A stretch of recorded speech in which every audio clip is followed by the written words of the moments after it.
তিনি দিনৰ বাবে গহপুৰলৈ আহিছে আবাহন থিয়েটাৰ।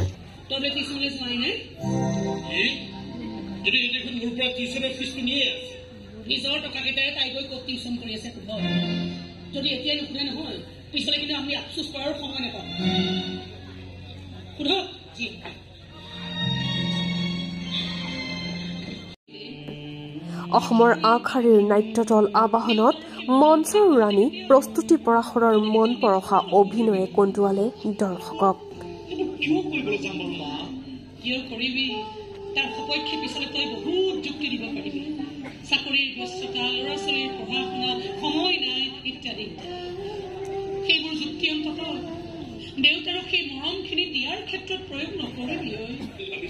অৰ্ধাংগিনী নাটকৰ জৰিয়তে প্ৰস্তুতি পৰাশৰে লগতে সকলো নাট্যশিল্পীয়ে অভিনয় সমাজৰ বাবে দি গ'ল বিশেষ বাৰ্তা।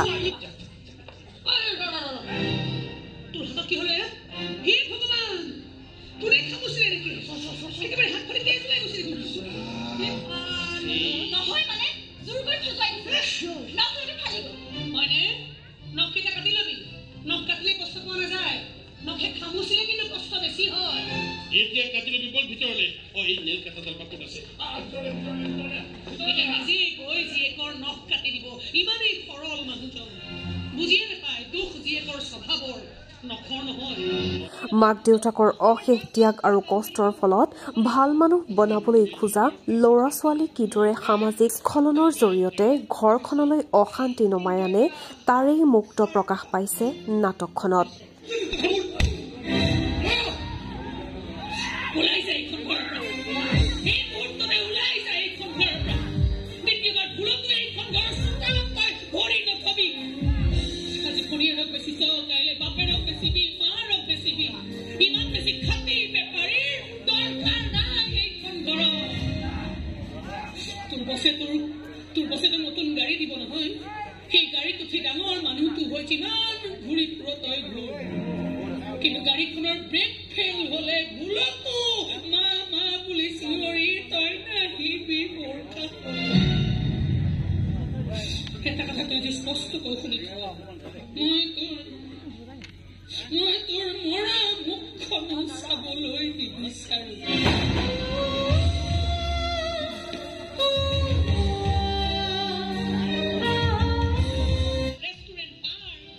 ইয়াৰ উপৰিও এজন সহজ সৰল মানুহক স্বামী হিচাপে পাই সুখী হোৱা মহিলাগৰাকীৰ সংসাৰত নিজৰ পুত্ৰ জীয়াৰীৰ বাবেই পিতৃয়ে অজান ঠাইলৈ ঘৰৰ পৰা ওলাই গৈ উভতি নহাৰ খবৰে মাকক কেনেকৈ তিল তিলকৈ মনত কষ্ট দিলে সেয়াও স্পষ্টকৈ প্ৰকাশ পাইছে।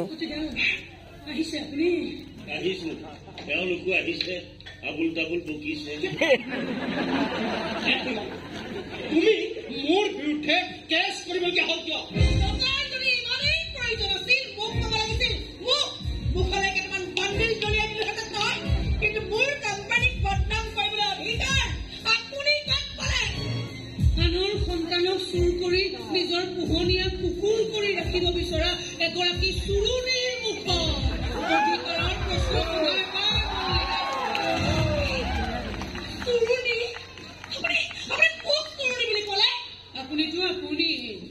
মোৰ ল'ৰাকো চোৰৰ পৰা প্ৰমোচন দি এটা দুৰ্ধৰ্ষ ডকাইত সজাই পেলাইছে।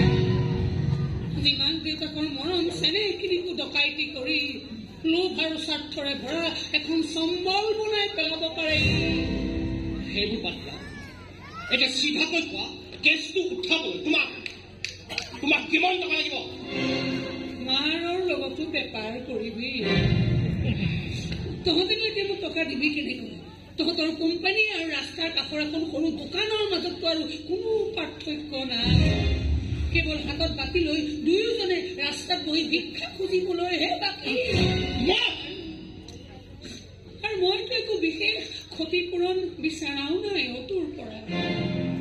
এটা সন্তান গৰ্ভস্থ হোৱাৰ পৰা ডক্তৰৰ ফিজ, হাস্পতালৰ খৰচ, বেবী ফুড, খেলা বস্তু, বেমাৰৰ ঔষধ, দিনে ৩-৪ সাঁজকৈ খোৱা ভাত, স্কুল ফিজ, টিউচন ফিজ, কিতাপ বহি কলমৰ খৰচ, বাছ অটকে ধৰি ডাঙৰ হোৱালৈকে যত যিমান খৰচ হয় সেইখিনিহে বিচাৰিছো মই তোৰ পৰা।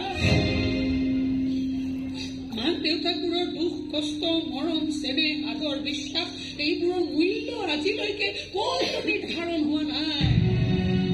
সেয়েহে মই অনুমান কৰি কিছুমান হিচাপ ধৰি দিছো। এতিয়া কোৰ্টে বিবেচনা কৰি চাব